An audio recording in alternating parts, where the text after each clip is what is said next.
Assalamualaikum warahmatullahi wabarakatuh.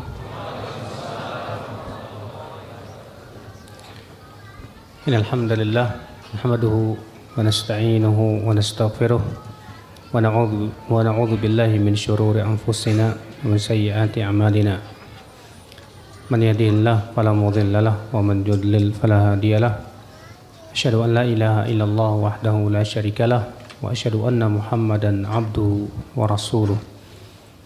Qala Allah Ta'ala fi kitabihil karim, ya ayyuhalladzina amanu taqullaha haqqa tuqatih wa la tamutunna illa wa antum muslimun, amma ba'd. Ikhwatul iman, a'azzakumullah wa iyyakum. Alhamdulillah, pada siang hari ini kita berkumpul untuk duduk di majelis ta'lim. Yang akan kita bahas adalah tentang urgensi, tentang pentingnya masalah akidah. Dan tentunya yang diharapkan dari kajian kita pada siang hari ini adalah untuk kita mengukur tentang akidah kita. Sampai di mana ya akidah kita. Karena setiap kita berusaha untuk bagaimana mengokohkan akidah kita. Keselamatan kita ya menuju kehidupan akhirat adalah ditentukan oleh akidah. Semakin kuat akidah seorang hamba, insya Allah semakin dia akan bisa istiqomah di atas jalan kebenaran. Dan semakin rapuh akidah seorang hamba, maka akan semakin rapuh dia di dalam berpegang kepada kebenaran. Oleh karena itulah, kalau kita melihat para nabi dan rasul, yang pertama kali mereka dakwahkan adalah masalah akidah. Kita tidak pernah mendengar nabi dan rasul yang memulai dakwahnya dari politik. Kita tidak pernah mendengar nabi dan rasul yang memulai dakwahnya dari ekonomi. Kita tidak pernah mendengar nabi dan rasul memulai dakwahnya dari selain akidah. Semua nabi dan rasul memulai dakwah dari apa? Akidah. Allah mengatakan, walaqad ba'atsna fi kulli ummatin rasula an i'budullaha wajtanibut taghut. Sungguh kami telah mengutus pada setiap umat itu seorang rasul, di mana rasul itu menyeru apa? An i'budullah wajtanibut taghut. Hendaklah kalian beribadah kepada Allah saja dan jauhi taghut. Allah juga berfirman, wa ma arsalna mir rasulin illa nuhi ilaihi annahu la ilaha illa ana fa'budun. Tidaklah kami utus seorang rasul pun kecuali kami wahyukan kepadanya, tidak ada ilah yang berhak disembah kecuali aku, maka sembahlah aku saja. Allah berfirman tentang Nabi Nuh, laqad arsalna Nuhan ila qaumih faqala ya qaumi ibudullah ma lakum min ilahin ghairuh. Sungguh kami telah mengutus Nuh kepada kaumnya. Maka Nuh berkata, hai kaumku, sembahlah Allah saja, tidak ada ilah yang berhak disembah kecuali Dia. Allah berfirman tentang Nabi Hud, wa ila adin akhahum huda qala ya qaumi ibudullah ma lakum min ilahin ghairu. Dan kepada Ad, nabi mereka Hud, Hud berkata, hai kaumku, sembahlah Allah saja, tidak ada ilah yang berhak disembah kecuali Dia. Allah berfirman tentang Nabi Saleh, wa ila Samud akhahum Salihah qala ya qaumi ibudullah ma lakum min ilahin ghairuh. Dan kepada Samud, nabi mereka Saleh, Saleh berkata, wahai kaumku, sembahlah Allah saja, tidak ada ilah yang berhak disembah kecuali Dia. Semua nabi dan rasul, semua, tidak terkecuali. Nabi Syuaib, Nabi Lut, demikian pula akhwal Islam, seluruh nabi sampai Nabi Muhammad sallallahu alaihi wasallam. Sebagaimana Imam Bukhari meriwayatkan bahwasanya Heraklius bertanya kepada Abu Sufyan, mada ya'muru hadan nabi? Apa yang diperintahkan oleh nabi ini? Apa kata Abu Sufyan? Yaqul, u'budullah wa la tusyriku bihi syai'a. Dia mengatakan, wahai Muhammad, sembahlah Allah saja, tidak ada ilah yang berhak disembah kecuali Dia. Semua nabi dan rasul, semua, tidak terkecuali. Nabi Syuaib, Nabi Lut, demikian pula akhwal Islam, seluruh nabi sampai Nabi Muhammad sallallahu alaihi wasallam. Sebagaimana Imam Bukhari meriwayatkan bahwasanya Heraklius bertanya kepada Abu Sufyan, mada ya'muru hadan nabi? Apa kata Abu Sufyan? Yaqul, u'budullah wa la tusyriku bihi syai'a. Nabi itu berkata, beribadahlah kamu kepada Allah saja dan jangan sekali-kali mempersekutukan Allah sedikit pun juga. Aisyah radhiyallahu anha sebagai saksi yang paling agung bagaimana dakwah Rasul sallallahu alaihi wasallam. Aisyah mengatakan adalah yang pertama kali turun dari Al-Quran tentang surga dan neraka. Kalaulah yang pertama kali turun itu jangan mencuri, mungkin kami tidak akan meninggalkan pencurian. Kalaulah yang pertama kali turun jangan berzina, mungkin kami tidak akan meninggalkan perzinahan. Akhal Islam azakumullah wa iyyakum. Mengapa Allah Subhanahu wa taala memulai dan menyuruh para rasul dan para nabi seluruhnya yang pertama kali mereka dakwahkan akidah, penanam akidah, keyakinan. Karena akhwat Islam azakumullah wa iyyakum, dari akidah itulah sumber amal. Dari akidah itulah ya akhwat Islam ya sumber kekuatan yang menyebabkan seorang hamba tunduk kepada Allah Subhanahu wa taala. Allah, tanpa akidah seorang hamba tidak akan tunduk kepada Allah. Tanpa akidah seorang hamba tidak akan ittiba kepada Rasulullah sallallahu alaihi wasallam. Lihat saja ketika Allah menyebutkan tentang siapa yang bisa menjadikan Rasulullah sebagai suri tauladan, siapa dia? Allah berfirman, laqad kana lakum fi rasulillahi uswatun hasanah liman kana yarjullaha wal yawmal akhir wa dzakarallaha katsiran.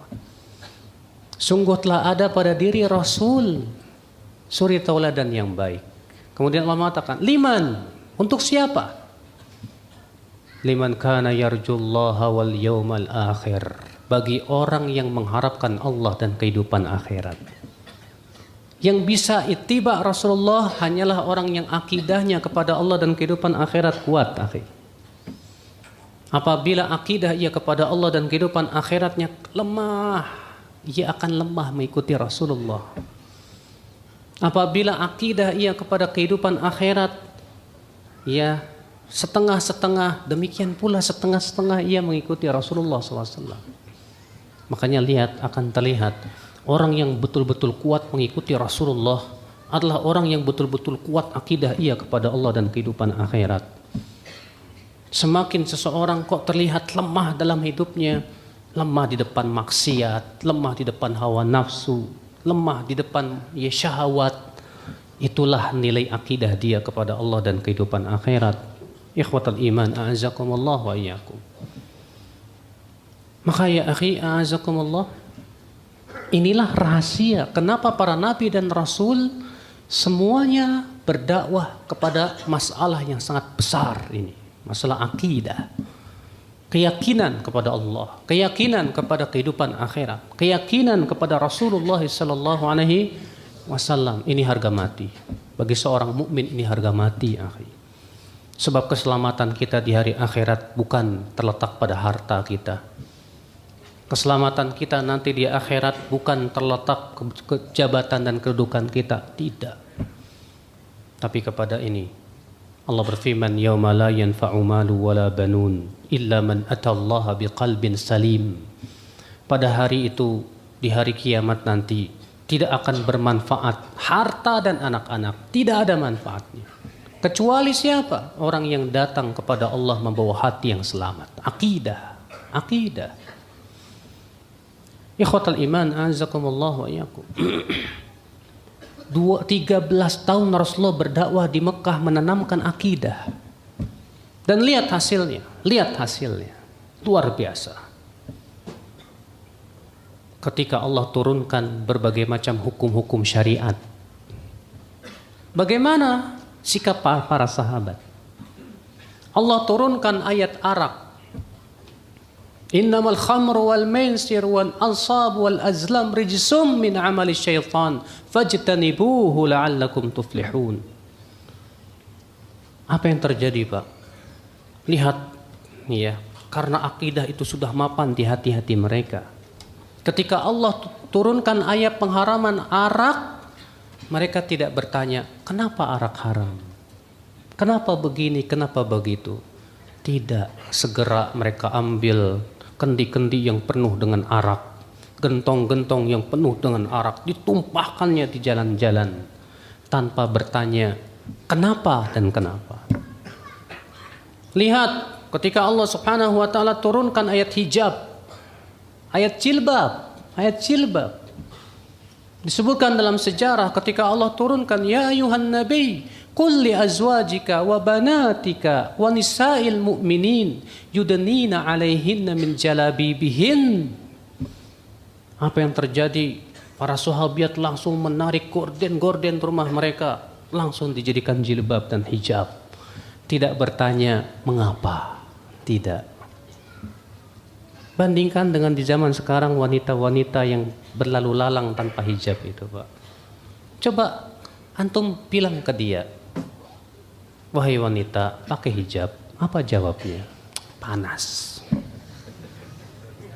Kenapa dia jawab begitu, akhi? Akidah tidak ada di hati, akhi. Tapi lihat hasilnya ya akhal Islam, azakumullah wa iyyakum.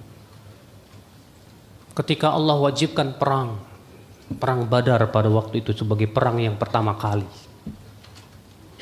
Waktu itu kaum muslimin keluar. Untuk apa ya akhwat Islam? Niat mereka bukan berperang. Niat mereka adalah untuk mengambil harta-harta yang dahulu diambil oleh kaum musyrikin.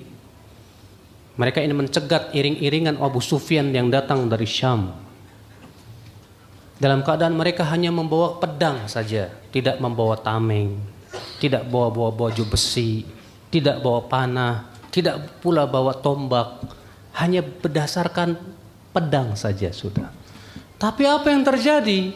Subhanallah, takdir menentukan lain. Allah menginginkan pertemuan dengan sebuah pasukan yang 3 kali lipat jumlahnya, lebih kuat, lebih lengkap lagi pasukannya. Pasukan kaum musyrikin Quraisy sudah siap perang dengan baju besinya, dengan tombak-tombak dan panahnya. Sementara kaum muslimin hanya dengan pedang saja. Subhanallah. Apa yang terjadi ya akhwal Islam, azakumullah wa iyyakum. Melihat itu Rasulullah SAW bersabda kepada para sahabat, terutama kaum Ansar. Apa kata Rasulullah? Wahai ma'syarul Ansar, bagaimana pendapat kalian? Apa kata Sa'ad bin Mu'adz? Wahai Rasulullah, kalaulah engkau perintahkan kami untuk melewati samudra, kami akan lewati. Ya, kami tidak akan mengatakan seperti yang dikatakan oleh Bani Israel kepada Musa, idhab anta wa rabbuka faqatila inna hahuna qa'idun. Hai Musa, engkau sajalah pergi dengan Tuhanmu berperang, kami di sini duduk saja. Kami tidak akan seperti itu, hai Rasulullah. Kami akan berkata, idhab anta wa rabbuka faqatila inna ma'akuma muqatilun. Pergilah engkau dengan Tuhanmu berperang, kami akan ikut berperang bersama engkau. Subhanallah, akidah sudah menghunjam di dada. Subhanallah ya akhal Islam, inilah hasil yang diinginkan, akhi. Akidah itu adalah tujuannya menjadikan seorang hamba tunduk total kepada Allah dan Rasulnya. Akidah yang diinginkan dari akidah, seorang hamba mengatakan sami'na wa ata'na. Ikhwatul iman, azakumullah wa iyyakum. Karena akidah hakikatnya adalah memperkenalkan kita kepada pencipta alam semesta, Allah Rabbul Izzati wal Jalalah, satu-satunya zat yang berhak disembah dengan sifat-sifatnya yang maha sempurna. Allah Subhanahu wa taala menyebutkan dalam Al-Qur'an tentang dirinya, memperkenalkan siapa Rabbul Alamin, pencipta manusia, pencipta alam semesta itu. Allah berfirman, ya ayyuhan nasu ubudu rabbakum alladzi khalaqakum walladzina min qablikum la'allakum tattaqun alladzi ja'ala lakumul arda firasya was samaa'a binaa'a wa anzala minas samaa'i ma'an fa akhraja bihi minats thamarati rizqan lakum fala taj'alu lillahi andada wa antum ta'lamun, kata Allah. Hai manusia, beribadahlah kalian kepada pencipta kalian dan yang menciptakan orang-orang sebelum kalian agar kalian bertakwa. Itu dia yang telah menjadikan bumi sebagai hamparan, langit sebagai bangunan, dan menurunkan dari langit air hujan. Dengan air hujan itu kami keluarkan berbagai macam buah-buahan sebagai rezeki buat kalian. Maka jangan kalian sekutukan Allah. Jangan kamu ambil tandingan-tandingan selain Allah. Sementara kalian tahu bahwasanya Allah lah yang telah memberikan itu semua kepada kalian. Ikhwatul Islam, azakumullah wa iyyakum. Inilah yang menghunjam di dada para sahabat, Pak. Di mana para sahabat telah tumbuh rasa cinta kepada Allah yang luar biasa. Telah ada di dada sahabat rasa takut kepada Allah yang subhanallah mengakar dalam jiwa-jiwa mereka. Harapan mereka kepada keridhaan Allah, harapan mereka kepada kehidupan akhirat, harapan mereka kepada surga sudah sangat mengakar dalam hati mereka, Pak. Sehingga menjadi harapan mereka adalah kehidupan akhirat. Dan mereka memandang dunia kecil sekali, kecil sekali. Segala-galanya bagi mereka adalah keridhaan Allah semata. Segala-gala bagi mereka adalah mendapatkan surga Allah Rabbul Izzati wal Jalala. Itulah kehidupan para sahabat Rasulullah sallallahu alaihi wasallam. Lihat saja, orang-orang miskin datang kepada Rasulullah sallallahu alaihi wasallam mengadukan tentang orang kaya. Apakah karena mereka mengadukan bahwa orang kaya itu memiliki harta yang melimpah ruah? Tidak. Atau mempunyai rumah yang mewah? Tidak. Apa kata orang-orang miskin itu kepada Rasulullah? Ya Rasulullah, dhahaba ahlud duthur bil ujur, yusalluna kama nusalli, wa yasumuna kama nasum, wa yatasaddaquna bi fuduli amwalihim, wa la natasaddaq ya Rasulullah. Hai Rasulullah, orang kaya telah pergi membawa pahala banyak sekali, hai Rasulullah. Mereka bisa sholat sebagaimana kami sholat. Mereka berpuasa sebagaimana kami berpuasa. Tapi mereka bisa bersedekah, kami tidak. Mereka bisa pergi haji, kami tidak. Mereka bisa umroh, kami tidak. Mereka bisa mempersiapkan jihad, kami tidak. Kami tidak punya apa-apa ya Rasulullah. Ini rupanya yang diadukan oleh fuqara muhajirin. Yang mereka pikirkan kami tidak bisa menyaingi orang-orang kaya dalam amalan saleh. Subhanallah. Itulah masyarakat sahabat. Persaingan mereka dalam amalan soleh rupanya ya akhul Islam. Kenapa? Akidah. Akidah. Bahkan ketika terjadi perang saudara antara para sahabat pun, lihat bagaimana sejarah mencatat tidak pernah terjadi dalam dunia manapun juga. Ketika terjadi perang antara Ali dan pasukan Muawiyah, perang tercatat dalam sejarah. Di saat siang mereka perang, di saat malam ngobrol bagaikan saudara. Ya, biasa saja ngobrol, ngopi, ketawa-ketawa. Perang, siang perang lagi. Inilah hasil akidah ya akhul Islam, azakumullah wa iyyakum. Makanya ya akhul Islam, azakumullah, yang diinginkan sekali lagi dari akidah, menjadikan kita sebagai seorang hamba yang sempurna, menghambakan diri kepada Allah. Bukan menghambakan diri kepada jabatan, la. Bukan menghambakan diri kepada pakaian, tidak. Bukan menghambakan diri kepada uang, tidak. Bukan menghambakan diri kepada dunia, tidak. Maka Nabi mengatakan, ta'isa abdud dinar, ta'isa abdud dirham, ta'isa wantakasa wa idza syika falan tukish. Celaka hamba dinar itu, celaka hamba dirham itu. Ta'isa abdul qatifah, celaka hamba baju itu. Subhanallah, akhul Islam, azakumullah wa iyyakum.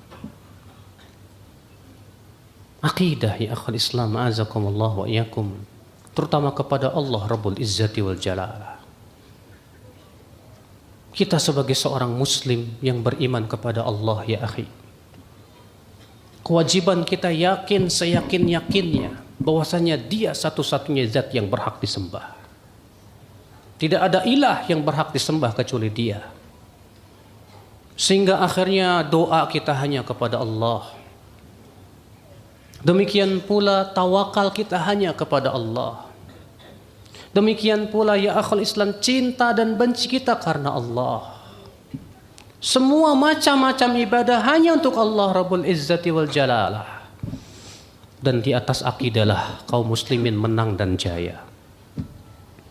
Lihatlah Allah berfirman, wa'adallahu alladhina amanu wa aminus salihat la yastakhlifannahum fil ardi kama mastakhlafa alladhina min qablihim ولا يمكنن لهم دينهم الذي ارتضى لهم ولا يبدلنهم من بعد خوفهم أمنا يعبدونني لا يشركون بي شيئا. Allah berjanji untuk siapa? Untuk orang yang beriman di antara kalian dan beramal saleh. Apa janjinya? Allah akan berikan kepada mereka kekhilafahan di muka bumi ini, sebagaimana Allah memberikan kekhilafahan kepada orang-orang sebelum mereka. Allah akan kokohkan agama mereka di muka bumi ini. Dan Allah akan gantikan rasa takut dengan rasa aman. Kapan? Ya'budunani la yusyrikuna bi syai'a. Di saat mereka hanya beribadah kepadaku saja dan tidak mempersekutukan aku sedikit pun juga. Ini syaratnya. Kita ingin diberikan khilafah di muka bumi, ini syaratnya. Akidah kita kepada Allah luruskan. Kita hanya beribadah kepada Allah Rabbul Izzati wal Jalalah. Tawakal kita hanya kepada Allah. Bagaimana kaum muslimin akan diberikan kekokohan di muka bumi Pak sekarang ini, sementara kesyirikan merajalela, kuburan-kuburan dijadikan tandingan selain Allah, jimat-jimat. Banyak orang bertawakal kepada jimat-jimat itu Pak. Dukun-dukun jadi penasihat spiritual Pak. Ya tidak? Ya Allah. Kebiasaan mandiin keris di malam Jumat. Keyakinan akan adanya hari-hari sial. Belum lagi bagaimana kaum muslimin menyembah Nyi Roro Kidul. Belum lagi yang di Gunung Kidul mereka menyembelih kerbau, kepalanya dibuang untuk katanya jin penunggunya. Fala haula wala quwata illa billah. Akhul Islam, azakumullah wa iyyakum. Kita ingin jaya, kaum muslimin semua ingin jaya. Kita ingin kembali kepada kejayaan, tapi tolong penuhi syaratnya. Tauhidkan Allah, jauhkan kesyirikan. Ini akidah yang paling murni ya akhul Islam, azakumullah wa iyyakum. Para sahabat, berapa jumlahnya Pak? Tidak lebih dari 200.000 orang. Tapi mereka menguasai dunia. Persia hancur di tangan mereka. Romawi hancur di tangan mereka. Semua dunia di tangan mereka karena akidah-akidah mereka. Tauhid mereka yang luar biasa. Bandingkan dengan di zaman sekarang kaum muslimin jumlahnya miliar. Tapi kenapa kaum muslimin di mana-mana dibunuhi? Entah itu di Myanmar, entah itu yang berada di Mosul, di Halab, di Suriah sana, di berbagai macam di belahan bumi. Siapa yang salah? Apakah yang salah kaum muslimin ataukah Allah tidak menepati janjinya? Apakah yang salah itu akhal Islam azakumullah, orang-orang kafir yang terlalu kuat? Saya tidak akan berkata tidak mungkin orang kafir yang gara-gara orang kuat, orang kafir yang paling kuat itu tidak. Sehebat apapun orang kafir tak mungkin mengalahkan kaum muslimin bila akidah mereka telah kokoh dan mapan ya akhwal Islam azakumullah wa iyyakum. Makanya Allah Ta'ala berfirman tentang perang Uhud. Lihat di perang Uhud. Awalamma asabatkum musibatun qad asabtum mithlaiha qultum anna hadha qul huwa min indi anfusikum, kata Allah. Apakah ketika kalian ditimpa kekalahan di perang Uhud dan kalian telah mendapatkan kemenangan 2 kali lipat di perang Badar, kalian pun berkata, mengapa kami bisa kalah di perang Uhud? Apa kata Allah? Qul huwa min indi anfusikum. Katakan kekalahan itu berasal dari diri kalian sendiri. Allah tidak mengatakan kalian kalah karena pasukan musuh lebih kuat dari kalian. Allah tidak mengatakan demikian. Allah mengatakan kalian kalah karena kalian yang salah. Waktu itu kesalahan ada pada pasukan pemanah yang Rasulullah SAW telah tempatkan di gunung Rumah. Rasulullah mengatakan jangan turun menang maupun kalah. Tapi apa yang terjadi ketika melihat kaum muslimin menang di putaran pertama, turunlah mereka untuk mengambil ghanimah. Rupanya kemudian Khalid bin Walid pun berputar, kemudian menyerang dari belakang. Terjadilah ya akhwal Islam musibah. Muslimin pun terluka parah. 70 kaum muslimin mati syahid di jalan Allah. Akhwal Islam a'azakumullah wa iyyakum. Maka Allah pun abadikan perang ini untuk dijadikan sebagai sebuah pelajaran bagi orang-orang yang berpikir. Lihatlah, seakan-akan Allah mengatakan, lihatlah kejadian perang Uhud itu. Kenapa kaum muslimin kalah? Ternyata karena kesalahan mereka. Janji Allah pasti ditepati. Allah tak pernah tidak menepati janjinya. Akhwal Islam azakumullah wa iyyakum. Lihat di perang Hunain, kaum muslimin kembali kalah. Di perang Hunain, kaum muslimin jumlahnya 3 kali lipat, lebih besar.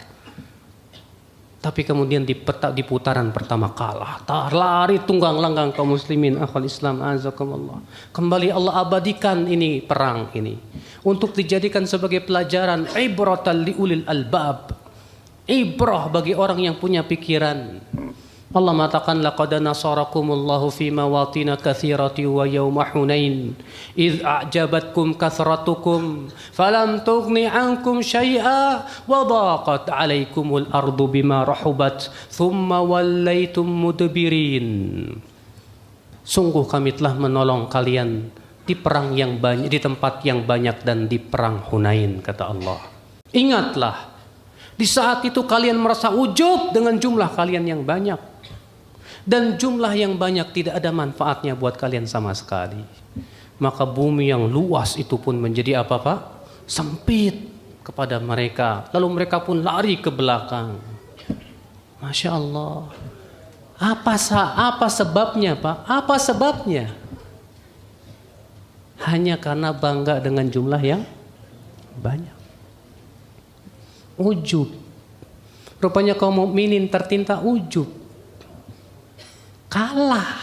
La haula wala quwata illa billah. Bagaimana kalau kaum muslimin berbuat syirik? Bagaimana kalau kaum muslimin berbuat maksiat kepada Allah? Makanya ya akhwal Islam azakumullah wa iyyakum. Kaum muslim ya Rasulullah sallallahu alaihi wasallam lihat Pak dalam dakwahnya yang selalu beliau fokuskan akidah. Ketika Rasulullah mengutus para sahabat untuk berdakwah, akidah.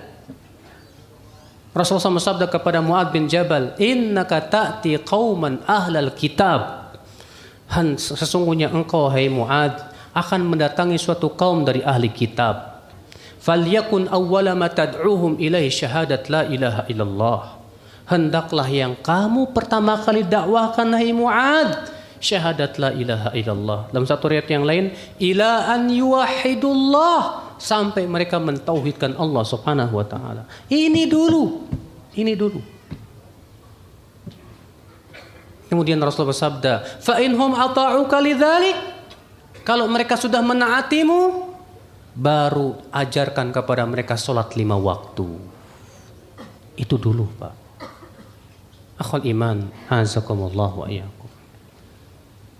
Akidah ya akhwat Islam azakumullah wa iyyakum adalah merupakan sumber kekuatan bagi seorang hamba.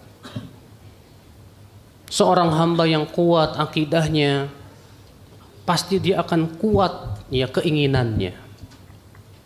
Orang yang kuat akidahnya ya akhwat Islam, dia akan kuat ketaatannya. Orang yang kuat akidahnya ya akhwat Islam, dia akan takut kepada Allah. Dia akan kuat meninggalkan maksiat. Akhwal Islam, azakumullah wa iyyakum. Lalu bagaimana kita mengokohkan akidah-akidah kita, akhi? Ini yang tentunya kita penting memikirkan bagaimana kita mengokohkan akidah kita. Sebelumnya coba kita ukur akidah kita sampai di mana. Kalau kita ingin tahu tentang akidah kita, ukurlah kita di saat kita sendirian. Mungkin kalau ketika di depan orang terlihat kita takut kepada Allah. Mungkin ketika kita di depan orang terlihat kita menjadi orang-orang yang bertakwa kepada Allah. Tapi ketika sendirian, wallahu a'lam, kita tidak tahu. Makanya kalau kita sedang sendirian, disitulah parameter akidah kita. Ketika kita sendirian dan kita dihadapkan maksiat dan syahwat, disitulah parameter akidah kita. Masya Allah, ikhwatul Islam, azakumullah wa iyyakum.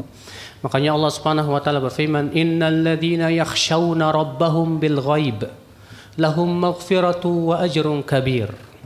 Sesungguhnya orang-orang yang takut kepada Rabb mereka di saat sendirian, bagi mereka ampunan dan pahala yang besar.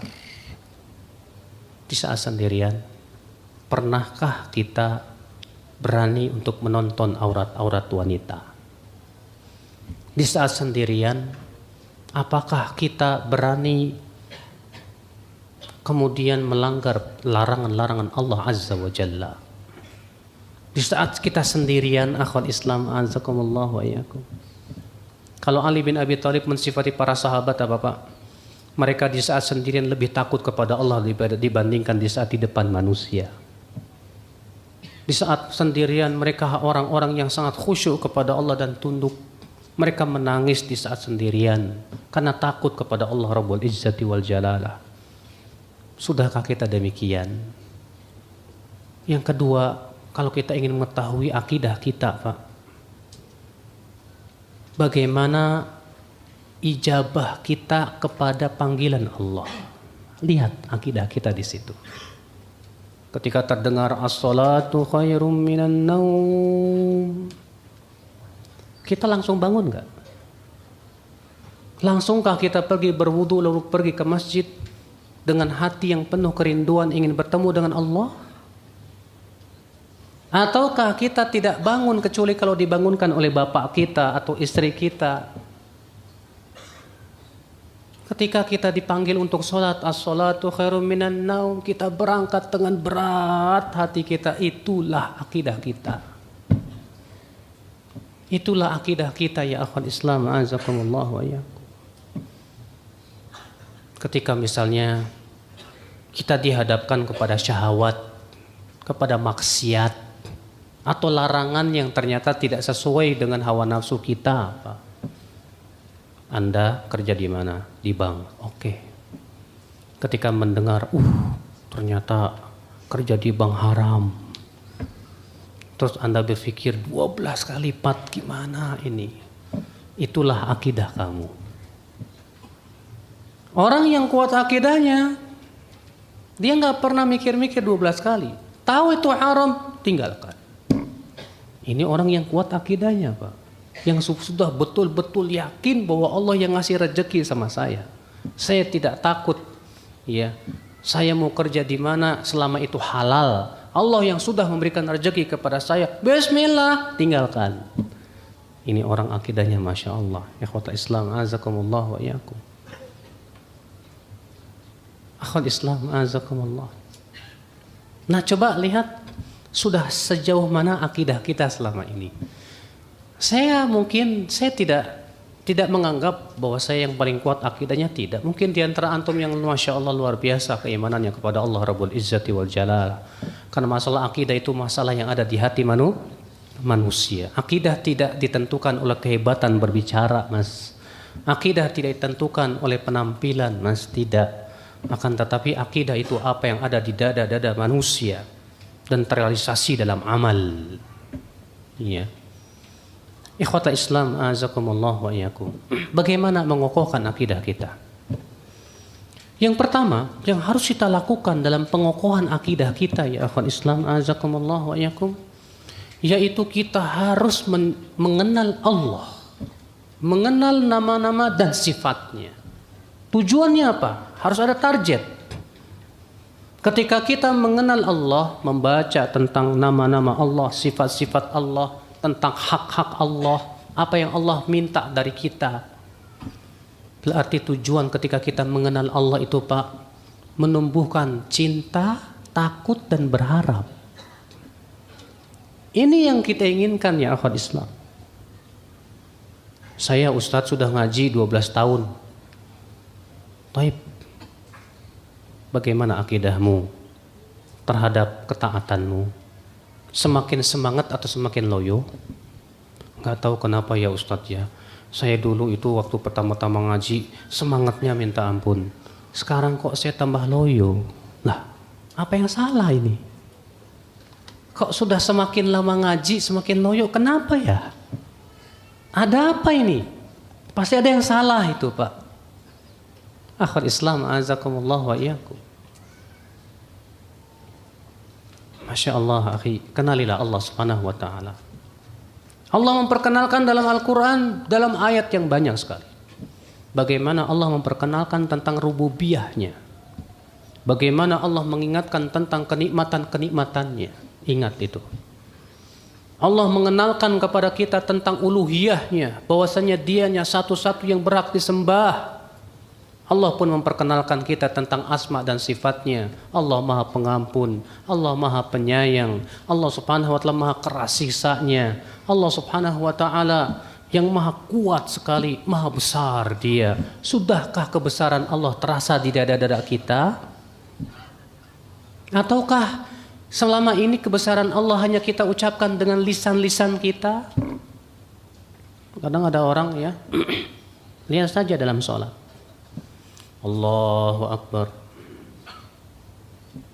tapi kok khusyuk? Ingat kantor, ingat ke Jakarta, ingat ke sono, ingat ke ya istri, ke anak, ya dan yang lainnya. Kenapa ya Ustadz saya nggak bisa khusyuk dalam sholat saya? Ya itulah akidahmu. Kata Ibnu Qayyim apa? Ucapan takbir Allahu Akbar mengharuskan hati kita pun membesarkan di Allah subhanahu wa ta'ala. Faman kana Allahu akbar fi qalbihi min kulli syai'in khasha'at jawarihuhu. Siapa yang di dadanya Allah yang paling besar, pasti khusyuk, pasti khusyuk. Tapi ketika di dadanya ada sesuatu yang lebih besar dari Allah, tak akan bisa khusyuk, kata Ibnu Qayyim rahimahullah. Ternyata dunia lebih besar di hatinya. Ternyata syahwat lebih besar di hatinya. Gak bisa khusyuk Pak, gak bisa khusyuk. Makanya ya akhwan Islam azakumullah wa iyyakum, ini yang kita inginkan dari mengenal Allah subhanahu wa ta'ala. Sudahkah kita ketika kita berhadapan dengan Allah, kita merasakan betapa besarnya Allah, betapa kuatnya Allah, dan Allah mampu untuk mengadab saya sekonyong-konyong ya akhwan Islam, sehingga kita betul-betul ketakutan di hadapan Allah subhanahu wa ta'ala. Masya Allah ya akhwat Islam azakumullah wa iyyakum. Ini yang kita inginkan Pak. Ini yang kita inginkan dari mengenal Allah subhanahu wa ta'ala. Cinta kita kepada Allah bukan hanya di lisan. Cinta Allah. Cinta Allah. Hah? Kau diem? Of course katanya. Tentu saya cinta Allah. Semua orang pasti mengaku cinta Allah, tapi kan berapa banyak orang yang mengklaim dirinya cinta Allah, ternyata perbuatannya mendustakannya. Iya kan? Berapa banyak orang yang berkata saya cinta Allah, tapi perbuatannya mendustakan dia. Iya.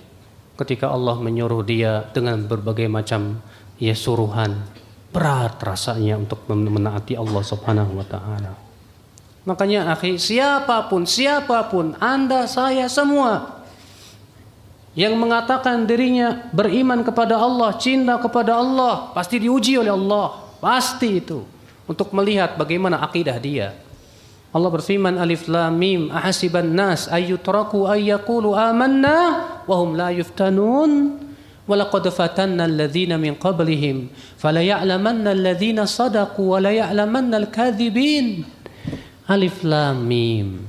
Apakah manusia mengira akan dibiarkan berkata kami beriman kepada Allah sementara ia tidak diuji? Sungguh kami telah menguji orang-orang sebelum mereka. Dengan ujian itu kami mengetahui siapa yang jujur imannya dan siapa yang dusta. Pasti kita akan diuji, Pak. Ujian itu berupa apa? Perintah. Ujian itu berupa apa? Larangan. Ujian itu berupa apa? Musibah. Ujian itu terkadang juga berupa kesenangan. Akhul Islam azakumullah wa iyyakum. Kenalilah Allah. Pernahkah di saat sedih kita malah membaca kalam ilahi? Pernahkah kita sedih dan galau kita segera mengobatinya dengan bermunajat kepada Allah Rabbul Izzati wal Jalalah? Pernahkah ketika kita ditimpa kesusahan kita hanya berkeluh kesah kepada Allah Subhanahu wa taala saja? Pernahkah ketika kita diberikan oleh Allah Subhanahu wa taala sakit kita tersenyum berharap keridhaan Allah dan ampunannya? Ataukah kita selama ini ketika ditimpa ujian, cobaan, kita malah marah-marah sama Allah dan tidak sabar? Lalu berkata, saya sudah menaati Allah ya Ustadz, saya sudah meninggalkan maksiat, saya sudah bersungguh-sungguh, tapi kenapa kesulitan selalu menimpa hidup saya? Ada orang seperti itu, Pak. Seakan-akan dia minta timbal balik dari Allah Subhanahu wa taala. Seakan-akan dia tidak ikhlas. Ternyata selama ini dia menaati Allah, menjauhi maksiatnya hanya sebatas supaya dia tidak diuji oleh Allah. Gak mungkin, gak mungkin. Mana mungkin kita lepas dari ujian? Kita beribadah kepada Allah bukan supaya tidak diuji oleh Allah, Mas. Tapi kita beribadah kepada Allah supaya kita kuat menghadapi ujian. Supaya kita bisa lulus dalam ujian. Sabar kita dalam ujian. Bersyukur di saat senang. Sabar di saat musibah. Ikhwata Islam azakumullah wa iyyakum. Ini yang pertama. Agar kuat akidah-akidah kita. Yaitu kita selalu mempelajari tentang Allah Subhanahu wa taala. Lalu bagaimana mempelajari tentang Allah? Kata Syekh Utsaimin, mempelajari tentang Allah dengan dua cara. Yang pertama, melihat ayat-ayat imatsluwah yang dibaca, Al-Qur'an dan hadis Nabi SAW.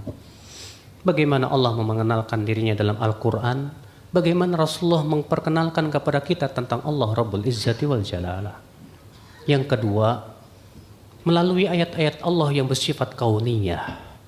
Lihat tentang alam semesta. Allah memerintahkan kita untuk melihat tentang penciptaan langit dan bumi. Allah berfirman, "Inna fi khalqis samawati wal ardi wa ikhtilafil laili wan nahar laayatil liulil albab alladzina yadhkuruna Allaha qiyama wa qu'uda wa ala junubihim wa yatafakkaruna fi khalqis samawati wal ard rabbana ma khalaqta hadza batila subhanaka faqina adzaban nar." Sesungguhnya dalam penciptaan langit dan bumi, pergantian siang dan malam, terdapat tanda-tanda kebesaran Allah bagi orang yang punya akal, punya pikiran. Siapa mereka?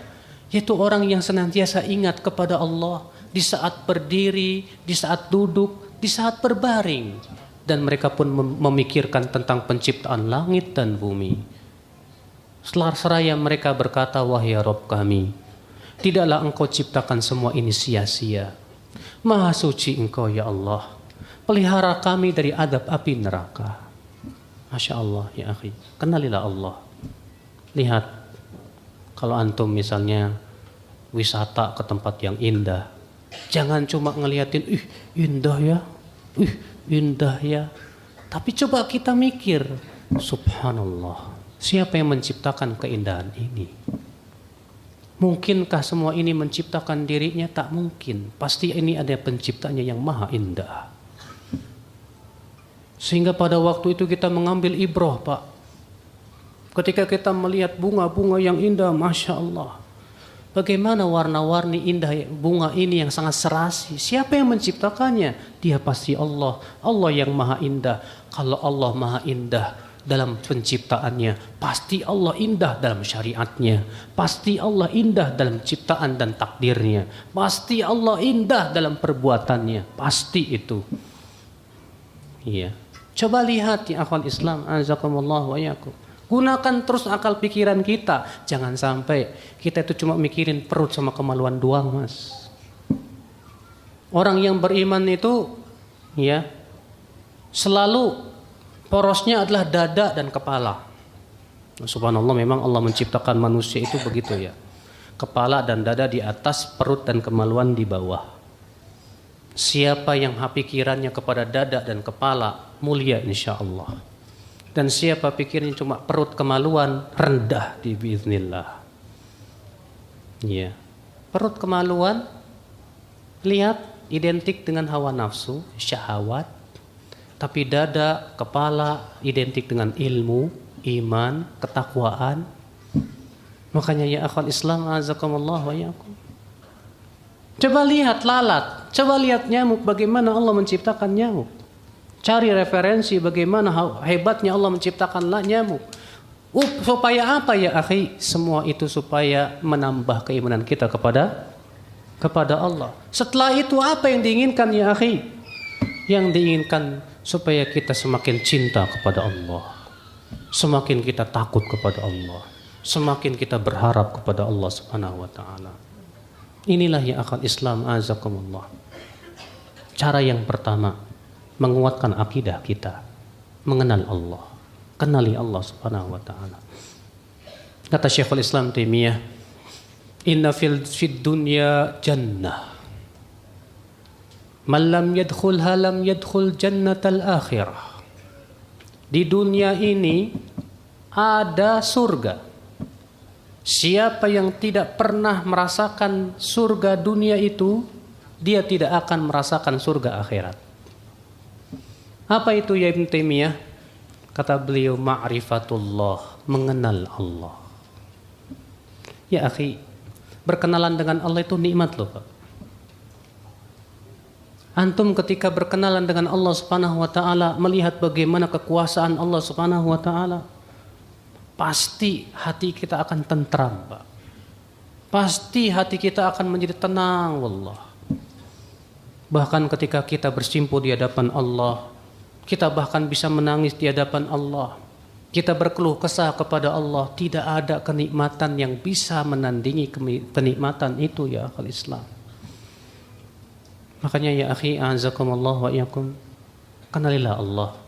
Memang subhanallah, Allah sudah fitrahkan manusia untuk mengenal Allah Subhanahu wa taala. Kata Syekhul Islam Taimiyah, manusia tidak akan pernah bisa gembira dan bahagia kecuali dengan mengenal Allah. Siapa saja yang tidak mau mengenal Allah, dia tidak akan pernah merasakan kegembiraan, tidak pula akan merasakan kebahagiaan yang hakiki. Tidak akan mungkin ya akhwat Islam. Ini yang pertama ya akhi, mengenal Allah. Yang kedua, untuk mengokohkan akidah kita, yaitu beramal saleh. Karena sesungguhnya kata Ibnu Qayyim, amalan soleh itu nutrisi hati, kekuatan hati seorang hamba. Seorang hamba tidak akan bisa kuat keimanannya Pak tanpa beramal soleh, nggak bisa Pak. Ya.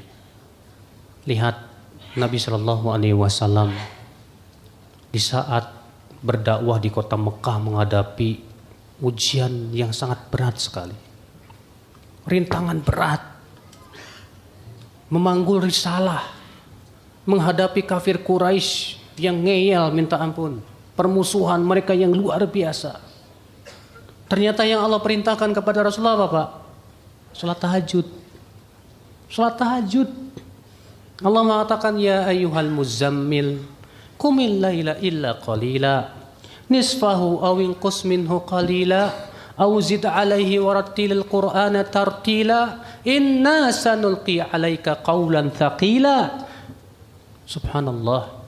Rupanya Allah mensyariatkan salat tahajud kepada Rasulullah SAW supaya apa? Mengokohkan hati Rasulullah SAW. Ya akhi, betapa kita butuh kepada salat tahajud, Pak. Terutama para duat, para da'i ilallah. Sangat butuh. Terutama kita yang di akhir zaman fitnah seperti ini. Ketika Nabi SAW suatu malam bangun, lalu Rasul bersabda, la ilaha illallah. Madza unzilatil lailah minal fitan. Fitnah apa yang Allah turunkan di malam ini? Apa kata Rasulullah? Man yuqidh li swahibal hujar. Siapakah yang mau membangunkan pemilik kamar itu? Kata Al-Hafidh Ibnu Hajar, ketika Rasulullah SAW terkejut tentang fitnah yang Allah turunkan di malam itu, ternyata Rasulullah meminta supaya dibangunkan salat malam. Isyarat agar di zaman fitnah kita harus banyak bermunajat kepada Allah Subhanahu wa taala. Banyak kita beramal saleh, banyak kita mendekatkan diri kepada Allah, bertaqarrub kepada Allah, ya akhal Islam, azakumullah wa iyyakum. Itu kekuatan hati kita, akhi. Wallah, seseorang tidak akan diberikan oleh Allah kekuatan tanpa amalan saleh. Sebatas menuntut ilmu tapi tidak menghasilkan amal, ilmu tidak bermanfaat. Lihat saja Allah mengatakan kepada penduduk surga, udkhulul jannah bima kuntum ta'malun. Masuklah kalian ke surga disebabkan amalan kalian. Allah tidak mengatakan masuk kalian ke surga disebabkan ilmu kalian. Tapi Allah mengatakan masuk kalian ke surga disebabkan amal kalian. Karena amal tanpa ilmu tidak akan diterima oleh Allah. Ilmu tanpa amal pun tidak akan diterima oleh Allah Subhanahu wa taala. Ikhwatal iman, na'azakumullah wa iyyakum. Namun Pak, dalam beramal saleh pasti mendapatkan rintangan, Pak. Karena syaitan itu tidak akan pernah ridho kita beramal saleh. Disebutkan dalam hadis Nabi SAW bersabda, "Idza arada al-'abdu an yuslim, qa'ada syaitanu fi tariqil Islam." Apabila seorang hamba ingin masuk Islam, setan duduk di jalan Islam. Lalu kemudian menakut-nakutinya dan berkata, kalau kamu masuk Islam nanti kamu akan dimusuhi oleh karib kerabatmu. Fa'idha aslam, tapi kalau dia tetap masuk Islam juga, kok ada syaitan fi tariqil hijrah, maka setan akan duduk di jalan hijrah, ditakut-takutinya supaya tidak hijrah. Tapi ketika ia hendak tetap hijrah, apa yang terjadi? Kok ada syaitan fi tariqil jihad, setan akan duduk di jalan jihad. Kamu kalau pergi jihad nanti istrimu jadi janda, dia akan dikawini laki-laki lain dan yang lain-lainnya. Tapi ternyata orang ini tetap berjihad. Maka kata Rasulullah, aku jamin ia dengan surga, dengan rumah di surga yang paling tinggi, di tengah dan di pinggirannya. Masya Allah. Ikhwatul Islam, azakumullah wa iyyakum. Memang butuh perjuangan. Untuk beramal soleh butuh perjuangan, Pak. Harus dibiasakan. Sebab seseorang ketika dia tidak membiasakan kebaikan, dia akan kebiasaan apa coba? Keburukan. Lisan kita kalau tidak dibiasakan zikir, pasti biasa nyanyi. Iya. Kalau lisan antum nggak biasa zikir, ngapain coba? Hah? Kalau nggak nyanyi, apalagi ngerumpi, apalagi ngegosip, apalagi pasti itu. Makanya biasakan lisan kita berzikir. Sampai-sampai Rasulullah SAW saking menekatkan kepada umatnya untuk berzikir, ya akhi, Rasulullah mengancam. Kata Rasulullah SAW apa? La yajlisu qaumun fi majlisin la yadhkuruna Allah Ta'ala fi wa la yusalluna 'alan nabi illa kanat 'alaihim tirah yaumal qiyamah in syaa adzabah wa in syaa ghafara lah. Tidaklah suatu kaum duduk-duduk di suatu majelis, ya, duduk-duduk, kemudian mereka tidak mengingat Allah, mereka juga tidak bersalawat untuk Rasulullah, kecuali itu akan menjadi kekurangan pada hari kiamat untuknya. Jika Allah kehendaki, Allah akan ampuni, dan jika Allah kehendaki, Allah akan adab dia. Sampai-sampai Rasulullah menekankan, di mana saja kita di majelis ngobrol, majelis ngopi kayak apa kayak, jangan lepas dari zikir, kata Rasulullah. Jangan lepas, sebab kalau lisan kita tidak biasa zikir, pasti akan biasa dengan yang lain, ya akhi. Wallah ya akhal Islam, azakumullah wa yakum. Jiwa kita ini Pak harus dirayu, Pak, harus dirayu. Ya. Untuk mengokohkan akidah kita ini ternyata tidak mudah, Pak. Kita harus rayu jiwa kita nih. Karena Allah mengatakan innan nafsal ammaratum bisu. Sesungguhnya jiwa itu menyuruh kepada apa? Keburukan. Itu karakter jiwa. Coba deh, ya. Ketika antum di depan ngelihat perempuan cewek cantik gitu. Ish, cantiknya. Ya. Pernah nggak sih kita berusaha merayu jiwa kita? Hai jiwa, ngapain kamu ngeliatin cewek cantik? Di surga lebih cantik dari itu. Bidadari surga lebih dari itu, hai jiwa. Nanti ajalah. Ya, insya Allah Allah gantikan dengan yang lebih baik. Harus digituin Pak jiwa kita ini Pak. Sebab kalau nggak begitu susah dia, susah. Makanya dalam beramal soleh ini kita harus mencari trik-trik yang paling jitu bagaimana supaya jiwa kita mau. Kalau ternyata berbagai macam cara tidak bisa juga, paksa. Kita harus bisa maksa jiwa kita. Hati kita harus dipaksa Pak kepada kebaikan. Kalau dahulu salafus soleh berkata, aku dahulu memaksa jiwaku untuk menaati Allah dalam keadaan dia menangis gak mau. Sekarang aku paksa jiwaku dalam keadaan ia tertawa, senang, gembira. Wallah ya akhwat Islam, azakumullah wa yakum. Ketika seorang hamba banyak beramal saleh Pak, dia banyak dekat dengan Allah, takarub kepada Allah, sehingga ibadah menjadi kebiasaan dia. Akidah dia akan tumbuh Pak. Rasa cinta dia kepada Allah akan tumbuh Pak. Rasa takut dia kepada Allah akan tumbuh Pak. Betul, wallah. Ketika lisannya biasa berzikir, lisannya biasa baca Quran. Di saat ia sudah banyak mengucapkan kata-kata lalai, hatinya tak tenang, tak tentram, ingin kembali baca Quran, ingin kembali untuk berzikir kepada Allah. Ketika ia baca Quran terasa tenang lagi. Ia bagaikan Pak ikan. Ikan itu terbiasa di air. Pas dia dimasukin ke darat kelepek-kelepek gitu Pak. Pas dimasukin ke air tenang lagi. Demikianlah hati kita seharusnya Pak. Hati orang yang kuat akidahnya begitu. Lihat dia sudah terbiasa di atas zikir kepada Allah. Wallah. Akhwal Islam, azakumullah wa iyyakum.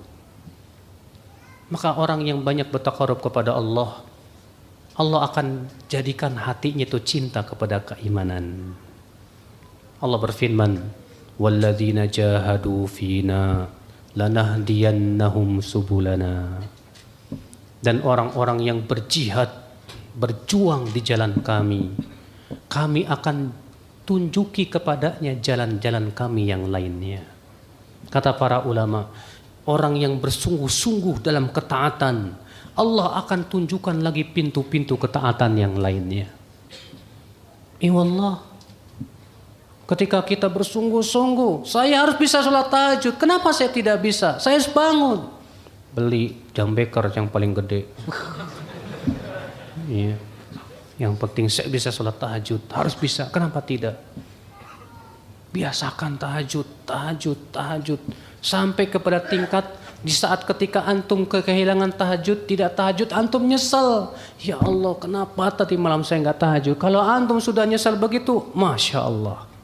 Berarti akidah antum sudah tumbuh, akhi. Tapi ketika antum nggak tahajud, biasa-biasa aja. Tenang aja, nggak tahajud, tenang. Antum belum sampai kepada tingkat derajat tersebut, ya akhwal Islam, azakumullah wa yakum. Makanya akhi, azakumullah, lihat para sahabat Rasulullah sallallahu alaihi wasallam, bagaimana mereka perjuangan mereka dalam amalan saleh, Pak, dalam berlomba-lomba menaati Allah Subhanahu wa taala, dalam bertaqarrub mereka kepada Allah Rabbul Izzati wal Jalala, ya akhwal Islam, azakumullah wa yakum. Iya. Nah ini akal Islam. Cara yang kedua kita berjuang untuk melawan hawa, untuk beramal saleh. Beramal saleh, beramal saleh. Karena itu nutrisi hati kita, Pak. Kekuatan hati kita, jiwa kita, kesehatan hati kita itu. Ya. Yang ketiga, untuk mengokohkan akidah-akidah kita ya akhi, kita harus menjauhi maksiat. Kita harus menjauhi apa? Maksiat. Jangan sampai hati kita terbiasa di atas maksiat, akhi. Jangan sampai antum terbiasa lidah antum bernyanyi, senang dengerin musik. Jangan, akhi. Jangan sampai akal Islam azakumullah wa iyyakum, keinginan kita yang terbesar dunia, jangan sampai. Jangan sampai yang jadi pikiran kita adalah memikirkan maksiat. Jangan sampai. Jangan sampai niat kita niat menuju maksiat. Jangan sampai. Maka dari itu ya akhi azakumullah, orang yang selalu jatuh kepada maksiat, akidahnya akan semakin terpuruk. Orang yang terus menerus ya tenggelam dalam dunia maksiat, hancur akidahnya sampai kepada derajat 0, bahkan minus. Makanya ya akal Islam, lihat saja orang-orang yang suka berbuat maksiat, berat kakinya untuk pergi ke masjid. Lihat saja orang-orang yang suka berbuat maksiat, keluh lisannya untuk menyebut Allah. Untuk menyebut Allah saja keluh lisannya. Yang dia bisa ucapkan apa? Tuhan. Yang biasa diucapkan apa? Yang di atas. Udah selesai. Untuk mengucapkan Allah berat. Berat, Allah jadikan lisannya berat. Kenapa? Akibat maksiat dia kepada Allah Rabbul Izzati wal Jalalah. Pasti itu Pak, pasti. Iya. Makanya lihat orang-orang munafik itu Pak, bagaimana Allah jadikan mereka berat sekali untuk menaati Allah Subhanahu wa taala. Rasulullah bersabda, "Athqalus sholati 'alal munafiqin sholatul fajri wa sholatul isya." Salat yang paling berat untuk orang munafik salat fajar dan salat isya. Rasulullah mengatakan salat yang paling berat, berarti semua salat berat buat orang munafik. Tapi yang paling berat isya dan salat fajar. Maka dari itulah ya akhwat Islam, kalau kita masih mendapatkan rasa berat untuk menaati Allah, ketahuilah itu akibat kotoran dan noda-noda maksiat. Saya kok kenapa ya Ustadz, berat banget mau bangun malam. Itulah biasanya itu akibat noda-noda maksiat Anda. Kenapa sih Ustadz saya mau berzikir kepada Allah susah banget, ya Allah ya Rabbi. Kalaupun saya menyebut subhanallah, alhamdulillah, ingat lagi ke sana, ingat lagi ke situ. Ya, karena Anda pertama tidak berusaha untuk berjuang, membiasakan perbuatan saleh tersebut. Makanya ya akhi, maksiat, kata Ibnu Qayyim, tuhinul qalb. Maksiat itu melemahkan hati seorang hamba. Hati seorang hamba akan menjadi apa? Ya, jauh dari Allah. Orang yang banyak berbuat maksiat, hatinya semakin jauh dari Allah Subhanahu wa taala. Akhal Islam, azakumullah wa iyyakum. Untuk menjauhi maksiat, akhi, yang harus dijaga adalah yang pertama, pikiran kita. Siapa yang ingin terpelihara dari maksiat, berarti harus dijaga jangan sampai pikirannya mikirin maksiat. Mungkin antum pernah mendengar perkataan Ibnu Qayyim rahimahullah, Pak, bahwasanya Ibnu Qayyim berkata, asal segala kebaikan dan asal segala keburukan itu pikiran. Ya, sebab kalau orang sibuk mikirin sesuatu nih, akan berubah jadi apa? Niat. Kalau sudah niat jadi kuat, akan berubah jadi apa? Perbuatan. Dari mana kok bisa timbul niat? Dari pikiran. Ketika seorang istri melihat kesalahan seorang suami, lalu dipikirin aja itu kesalahan, apa yang terjadi coba? Rasa cinta sama suaminya berkurang. Apa yang terjadi Pak? Ada niat-niat yang tidak benar. suami saya ini gak pernah lagi berbuat baik kepada saya. Besok-besok saya gak mau lagi taat sama dia. Tuh kan? Dan niatnya udah gak bener tuh. Ketika niatnya sudah kuat, jadi perbuatan, jadi maksiat. Makanya siapa yang ingin bisa dirinya menjauhi maksiat, yang pertama kali pintunya juga harus tutup, Pak. Pikiran nih, pikiran kita. Kalau antum lagi mulai mikirin ngeres, astagfirullahaladzim, ngapain mikirin ngeres? Iya. Sibukkan dengan pikiran yang lain, yang sifatnya manfaat. Iya. Kemudian akhwal Islam azakumullah wa iyyakum, supaya kita meninggalkan maksiat dan mampu meninggalkan maksiat, kita butuh pendorong dari luar, teman yang soleh, kita butuh teman yang soleh ya. Iya. Maka antum pengen meninggalkan maksiat, tapi qadarullah ternyata antum senangnya gaulnya sama orang-orang yang berbuat maksiat. Bagaimana antum akan bisa meninggalkan maksiat? Lalu antum mengklaim, "Dak kok saya bergaul sama mereka untuk supaya mereka meninggalkan maksiat." Bisa? Ya, kalau sebatas bergaul sebegitu saja untuk mendatangi mereka, mengingatkan, selesai. Tapi kalau kemudian antum bergaul dengan mereka, duduk di majelis mereka, ya, dan membiarkan mereka berbuat maksiat di mata kita, yakin antum gak maksiat? Diamnya kita saja di depan maksiat itu sudah maksiat. Ikhwatul Islam azakumullah wa iyyakum.